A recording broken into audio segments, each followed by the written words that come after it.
Hello and welcome to Coda Radio. This is May 26th. I have a great talk with Paul from the legendary independent Mac development studio, Amoeba. They make a number of great audio tools that you probably use. I personally use Piezo. You probably use them if you're on Mac, right? And if you're like an old geezer like me. But they've been around forever. A lot of good stuff in here, of course, about the recent Apple legal troubles and the wrath of Judge Yvonne Rogers. Since we have recorded this, a few things have developed. One, Fortnite, which of course caused all the trouble via their, its controlling studio, Epic Games, is back in the iOS store. Apple is being forced to, quite begrudgingly, allowing alternative payments and all that good stuff. We talk about that quite a bit. We also talk about what it's like to be an indie developer in 2025. Some of the maybe disappointments, at least on my side, with the state of the iPad. And, just where things are going for indies. So, yeah, little Apple-centric this week, but I think it's a good conversation. And Paul is always brilliant. He's been doing this since most of us were little kids, even maybe before then. So if you're not in the Discord, there's a link in the show notes. Get in the Discord. A lot of good stuff in there. A lot of people helping each other find jobs, helping each other with projects, etc. If you are, at a company that needs development work, reach out to me at alice.dev. In particular, if you have old Fox Pro data, we have now an ETL extension for Alice that can handle Fox Pro. So that's great. Otherwise, enjoy the chat, and curious what your guys' thoughts on this whole Apple thing is. Clearly, I think you're going to get from this that I think this is a step in the right direction. Enjoy.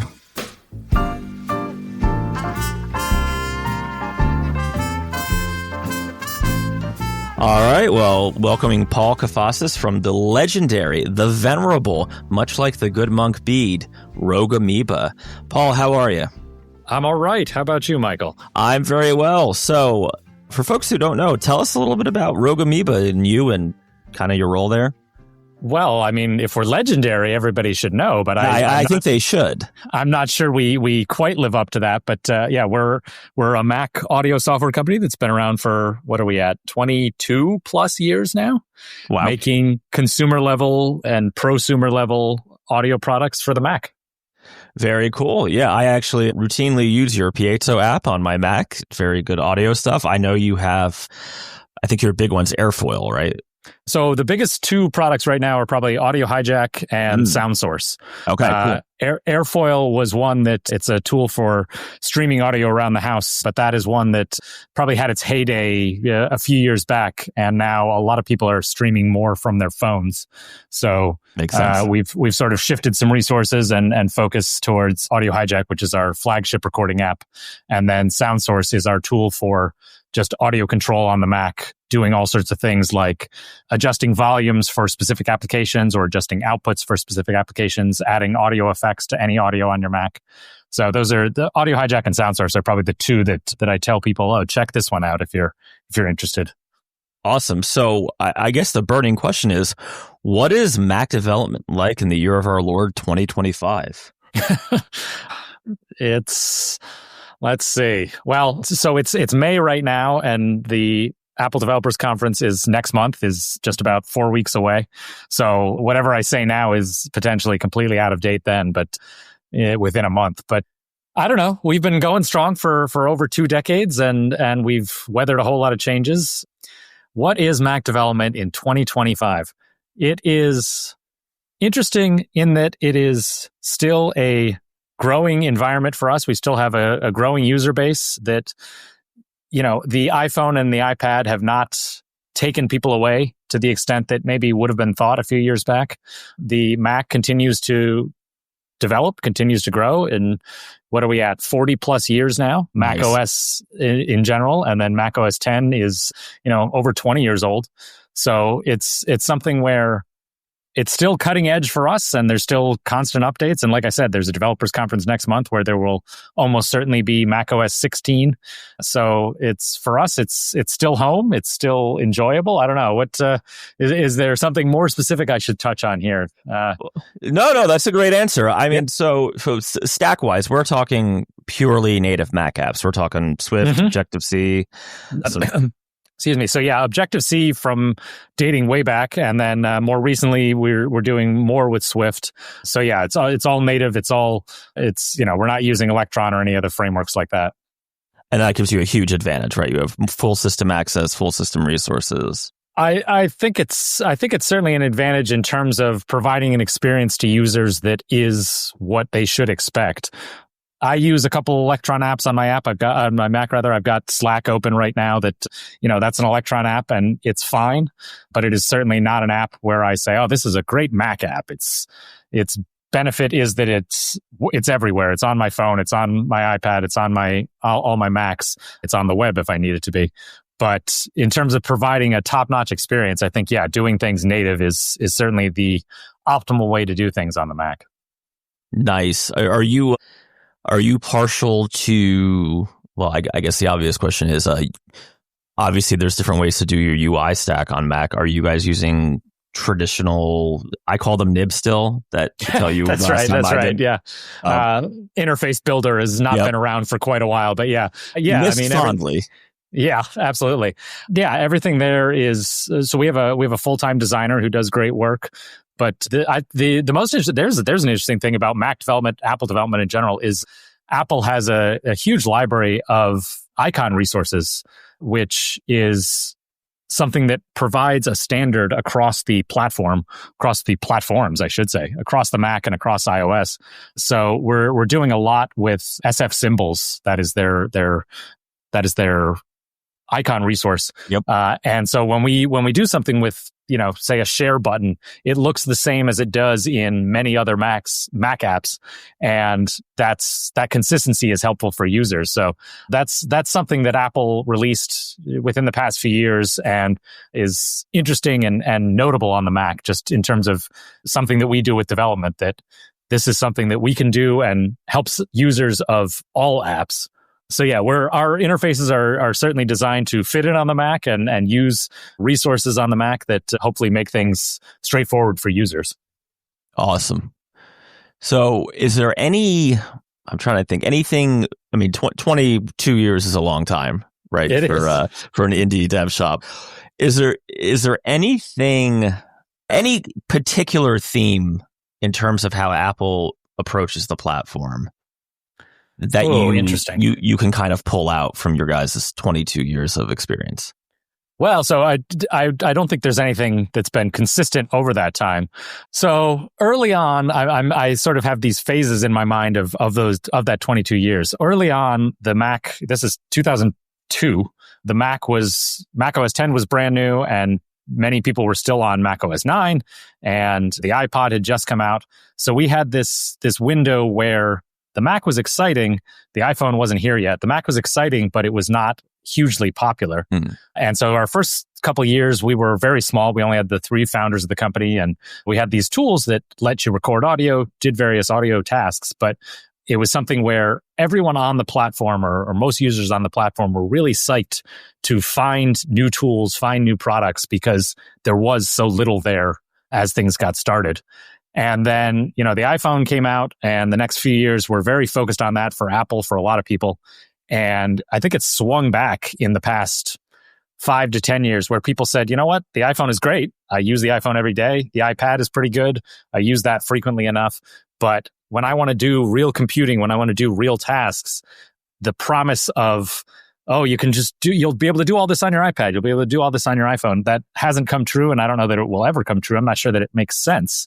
So I think the idea that the Mac is the computing platform, the, sort of power user platform, is something that we've thought for 20 plus years, but there's been sort of a shift away from and maybe a shift back to that, where people have said, you know what, it's nice to have a keyboard. It's nice to have a lot of ports where I can plug my microphone into and plug my power into and plug my headphones into.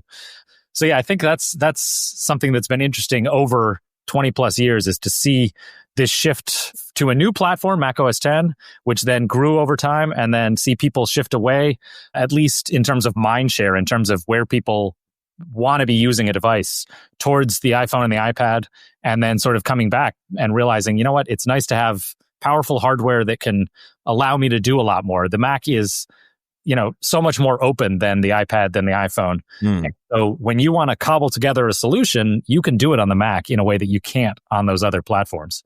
And for us, that's, I said earlier, the Mac has been home for us for this whole time. And it's been, a tool that I've been using for decades. And so it's nice to see that is still the case for users, that is the place that they can get things done. Yeah, it's an interesting time too to think about, particularly iOS, right? With just Apple's unbelievably bad luck in court recently. I mean, really. I don't know if it's bad luck, but bad outcomes in terms of those cases. Yeah. Yeah, I'd say if you're that, I mean, it's a little off topic, but if you're that executive, the finance executive who a sitting judge was like, oh, and I'm referring you for criminal contempt, it's just a bad place. Absolutely. When we spoke a few years ago, you'll remember I was a frustrated iOS developer because my dream of large-scale iPad apps keep running into, well, Apple doesn't want you to do stuff like that. Limitations of the OS, absolutely. Right, and it's not performance limitations or hardware limitations. In fact, I would argue if Apple would maybe have a martini and calm down, you could make the iPad a basically default productivity tool for most what we would call office workers, knowledge workers, whatever. But the billing stuff, which I have mixed feelings on and seems to be rapidly changing, despite Apple's kicking and screaming. Yes, absolutely. I actually think that's the smaller issue. It's the easier one to put on CNBC because it's, math is easy, right? 30% of $1,000 is not hard to figure out. Just the here's an API, but you can't use it like this. And by the way, it doesn't do everything you think it will. And right. Oh, and we reserve the right to decide. This is the one that got me, that your implementation, while it works, is not what we intended. So sorry. The other side, I think, where the Mac has it, and I'm curious where you kind of would feel about this. I hate iOS code citing. I think, particularly because I tend to work for enterprises doing either consulting or building custom applications. There is no reason to deploy a suite of iPads that I have to go through this ridiculous process when it's just an internal application. I see the argument, and I tend to agree with it for public facing apps, right? Sure. My mom downloading something, or regular Joe's. But if you're I don't know, insert the DoD, for example, which is a project I did where we ended up moving away from the iPad because the frustration level of code signing was getting ridiculous, because they break. I mean, absolutely, having to know each iPad serial number for a stupid see, this is just my therapy session, for a stupid provisioning profile just to get the software on there, right, is a ridiculous limitation. And it bogged us down that it was easier just to port over to the Surface, because Windows doesn't care about anything at all. It's complete nihilism. It's great, right? I'm a little facetious there, but I'm curious because your software is all very high end, beautiful, but also professional tools, right? They're not toys. They're not games. They're not, Pinterest, post your, I made shrimp scampi for breakfast this morning because I'm a weirdo. It's not like an app like that where you'd post that. Do you feel that, well, you've obviously chosen to focus on the Mac. Is the code signing and some of the policy stuff why you still prefer to focus on the Mac, or is that really non-factor? No, there's definitely. So, I mean, code signing is on the Mac as well, and it's enough of a hassle that we. It's not quite as bad. I mean, you don't need to know each individual Mac's serial number. Well, right. So that's what I was saying earlier, that the Mac is so much more open than iOS and iPadOS, and this is one of the ways that is true. Is that we can when we're testing our own software, we can just not worry about code signing at all. And when we're distributing software, it's relatively straightforward as long as Apple's code signing servers are up, which every once in a while they're not, and then no one can ship software at all. Yes. But setting those issues aside, it's relatively straightforward, and all of our stuff is distributed directly from our website. Visit us at macaudio.com. But the app stores are certainly a little more locked down, and we have shied away from those on the Mac. All the app stores are locked down, and the Mac App Store is relatively locked down. But the difference is that on the Mac, it is optional, whereas on iOS and iPadOS, for the most part, setting aside some of these court cases, setting aside the EU, it is pretty much not optional. You have to be in the App Store, and therefore you're dealing with all this code signing and all these headaches. And so definitely just the headaches of the oversight that Apple has implemented on iOS and to some extent on the Mac, but avoidable on the Mac, is something that has been discouraging for us to do much on those platforms. But I think it's certainly more than just code signing. It's policies where you were talking about it earlier, that if you build something and it needs to ship through the App Store, Apple can always just say, you know what, we don't want that. And that is not a good way to run a business. If you have to build something, hope that it gets approved, and then come to find out, no, it doesn't. No, it's not approved. Well, you just lost all that investment that you made, and where do you go from there? On the Mac, we always have the relief valve, the safety valve of we can just ship this ourselves and not have to worry if Apple likes it or not. Exactly. And with things like Stripe and Gumroad, it's just not that hard to put up your own storefront anymore. Mm-hmm. Yeah. And it really hasn't been Apple has been claiming that it's been difficult for years, but 22 years ago when we started, we were selling direct via a payment processor online, and it was pretty straightforward, and it's gotten easier since then. Totally. Yeah. I sometimes, and again, I say this as someone who was very inspired by Apple. I got my first MacBook. It was saving up, aspirational for me, right? Kind of situation. I think about, Steve Wozniak in particular. I know everybody goes with Jobs, but Jobs is an interesting figure in a lot of ways, but not this one. Woz would have hated the iOS. And does. I mean, he's openly just yeah. It's the anti, which is sad because, again, my hobby horse, dollar for dollar, an iPad Air is probably the best enterprise tablet you can buy. Mm-hmm. Until you have to run software on it. Right. Until you are an enterprise and want custom software, which I hate to break it to folks, but you guys all need custom software. So that's why I'm in business for going on, I don't even know how many years now. So all right, we should let this go. It's evolving so quickly. As we're on the air right now, which today is the 15th of May, they just started putting up nasty warnings for folks in the EU because the EU are not doing the in-app purchases. Yeah, right. The warnings are, it's like something you would get, on Drano, like, don't drink this because you'll die. It's right. It's like you just got slapped twice by a federal judge. The EU keeps fining you, and I have a young son. And you know how little kids get. Sometimes they're just willful in their defiance, right? They're just, no, I'm stealing the cookie, man. And I'm taking that cookie. I know you saw me, and I'm going to do it again. And you feel this is a similar reaction? I think it's crazy. I mean, I understand that, Uncle Tim has to put up a fight because, chart has to go up and to the right. Yep. But you lost the fight. Just admit that you lost. Say, hey, this judge wants to throw one of our guys in jail. Right. We should probably apologize and just drop all this bullshit. Instead, they seem to just keep insisting. I'll do one more because this is the one that gets me. The way they define remote code execution is the most lawyered bullshit I have seen in a very long time. So what is remote code execution in your mind? Code that's running on a server, most likely. Hey, there you go. Right. Or how about doing a git pull into your app? I guess could be considered. Sure.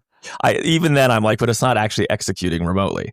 They define it as any code that is not theirs. Right. Okay.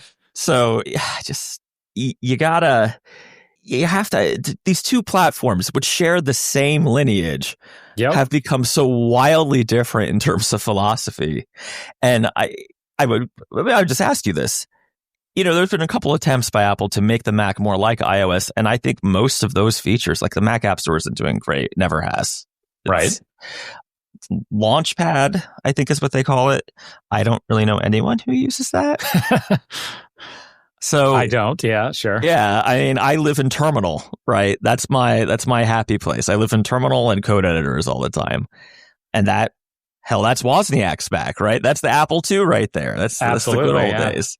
So I just struggle with, I think Rogue Amoeba could tomorrow write some kick-ass, frankly, podcasting audio tools, right? Get me a better soundboard that I can just run on a little iPad mini. It'd probably be great. Hook it to my Mac, right? But I don't know that it would be worth it for you.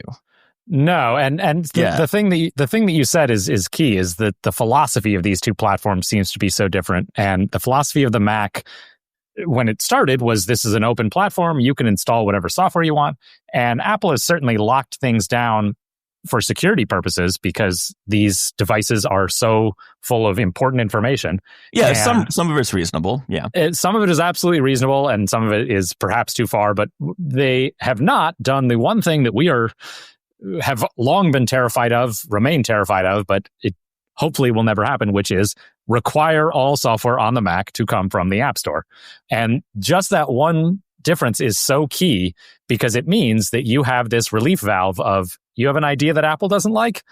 Tough luck for Apple. You can still distribute it and people can still install it. And if they find it useful, it will likely earn you money.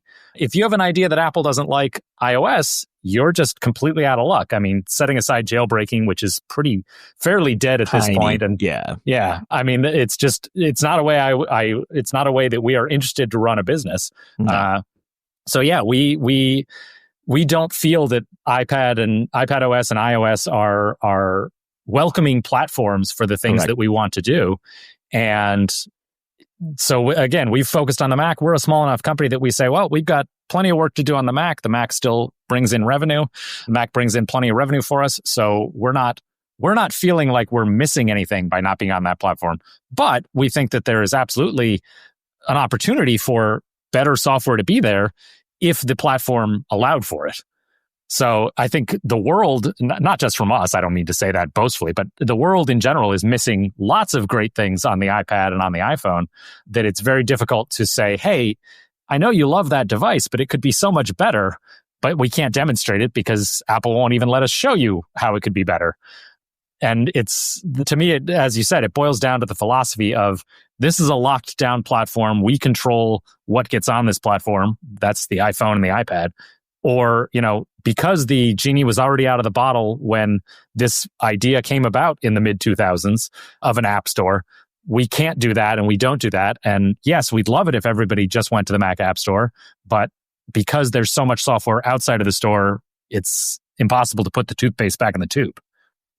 Yeah, I totally agree with that. I mean, all right, so one last question till the, last question. Second to last, I guess, would be a much smarter way to say that.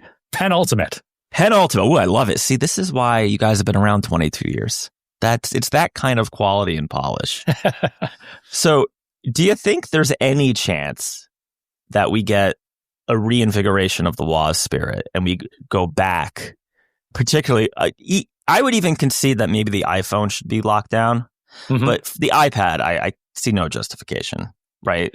Well, is there any chance? Yes. Is there a good chance? I mean, right now, finance controls Apple. I mean... the Bozo Brigade. Remember that? Remember that speech? Yeah. Absolutely. So, it's very difficult to argue with the results of, the past 10 to 15 to 20 years for Apple. That's fair. One of the biggest, depending on the day, the biggest company in the world, multi-trillion-dollar valuation. I'm not going to sit here and say, oh, Apple's screwing everything up. It's all terrible. No, they're not. The hardware's great. I mean, the hardware's great. The earnings are great. Wall Street loves it. But yeah, as a user, do I want my platforms to be more open? Do I want to be able to install software on my iPad that Apple doesn't, necessarily want me to. Yes, absolutely. So do we get back to that? I don't know. I mean, like I said, my hope is that the Mac continues to be as open as it is.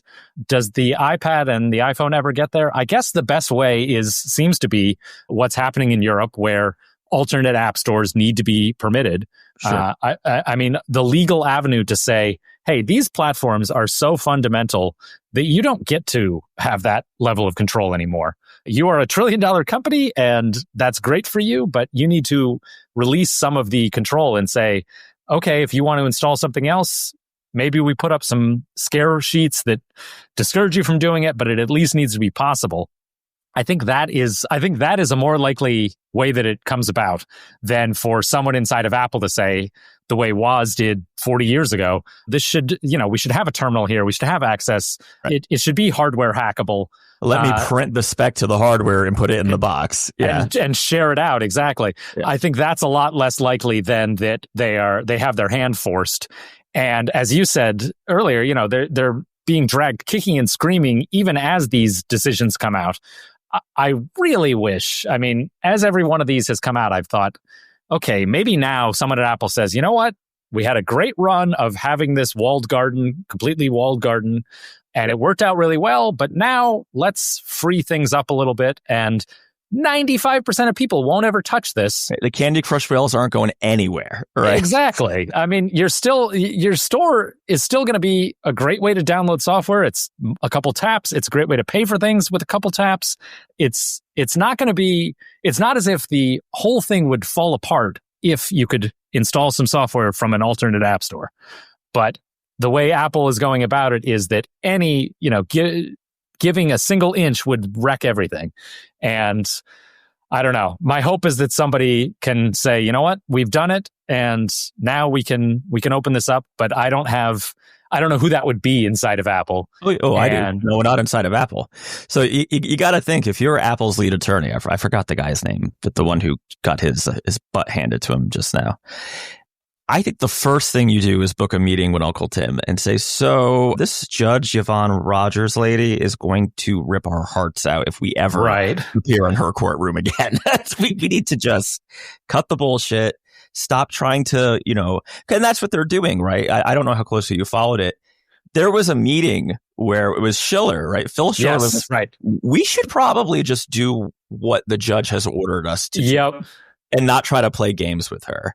And they're like, it was the finance guys, just like you pointed out, who were like, nah, man, we got to get to 27%, so it doesn't make sense for everybody to not use our system. Well, and there actually maybe is your answer. You're saying the lawyer, but also Schiller is somebody who was there in the beginning. Yep. He's old guard. He's been there for decades, and in this case came out looking good because he was saying, hey, why don't we just go along with this? So maybe that is the person in a high enough position to be able to say, enough.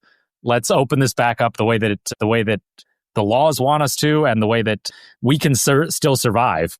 So, like I said, I don't have a lot of hope for this, but every time one of these cases comes down where Apple loses, I think maybe this is the time when they realize, let's do a reset and let's fix this.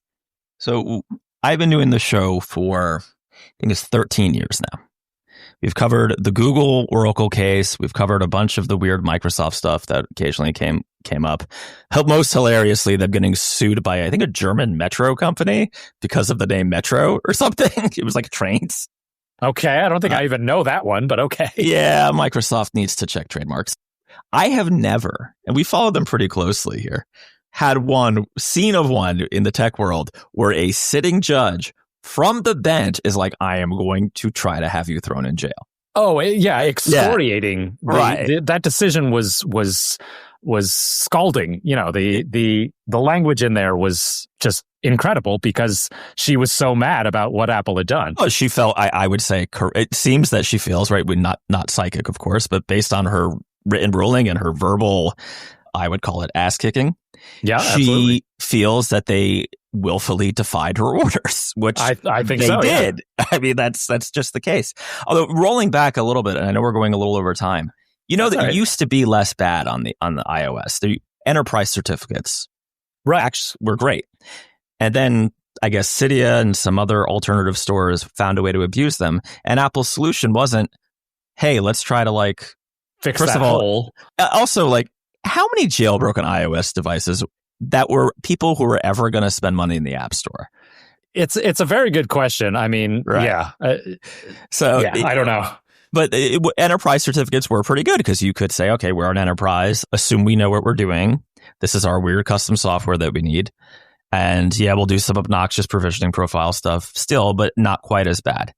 And they just had no qualms about it. I think it was only a week or 2 weeks when they realized it was one of the European alternative stores before Europe insisted that they like bless them. Be permitted, right? Right. They freaked out and just shut that whole thing down. Wild. It's just so their actions. I mean, they're always swinging Thor's hammer. Right. I don't know. This is my hobby horse, right? Because it's such a powerful platform, the iPad in particular. But it's getting nerfed in a way that you can't take advantage of that. Yeah, exactly. Absolutely. And I see the things you guys are doing. I don't know if you remember. I'm sure you do remember Black Pixel. I don't. Fortunately, they're not really around anymore that much. But they did try, by the way, to go iOS, and that I don't know that worked super well. No, exactly. For the reasons I think we've been discussing, and it's just such a damn shame because that generation of indie Mac software shop should have been able to make this transition, and not like transition totally away, but do both, right? Absolutely. Say this is, this is Piezo and this is your mobile version of it if you need it on the go. Yep. Make it a package deal. I can think of a million ways you could make that a good business. And the answer is, I mean, Piezo, you probably could, although some of the stuff you do, no, that definitely wouldn't work on iOS. Never mind. It's just right, just there. It's just crazy. Okay. Namaste. There we go. We're done. So the last question, Paul, on a much, much more upbeat note. What is one tool you can't live without? Can be anything. The only negative stipulation is it cannot be something you make. Oh, sure. I mean, that's fine. Ooh, one tool. I mean, the longest running tool I have on my Mac is called Launch Bar. You mentioned Launchpad, which is the OS app launcher. Launch Bar started out on NextOS, I believe. I believe it's definitely that old, and it's been on Mac OS 10 from the beginning. But Launch Bar is a tool for launching apps, but then so much more. So I hit Command Space on my keyboard, and I can get text snippets, I can launch apps, I can launch files, I can do calculations. Oh, nice. So Launch Bar, there's several apps of this type. Yeah, I have Alfred. Yep. Exactly. So it's Launch Bar just has a longer lineage than Alfred, but an app like that is probably one of the most frequently used tools on my Mac and has been for 30 years. That's amazing. That's an amazing. So that's the one. Pick. All right. Well, Paul, great having you on. I'd love to have you on again, see what you guys are cooking up. And yeah, have a great day, man. Thank you. Good to talk to you, Michael. Good to talk to you.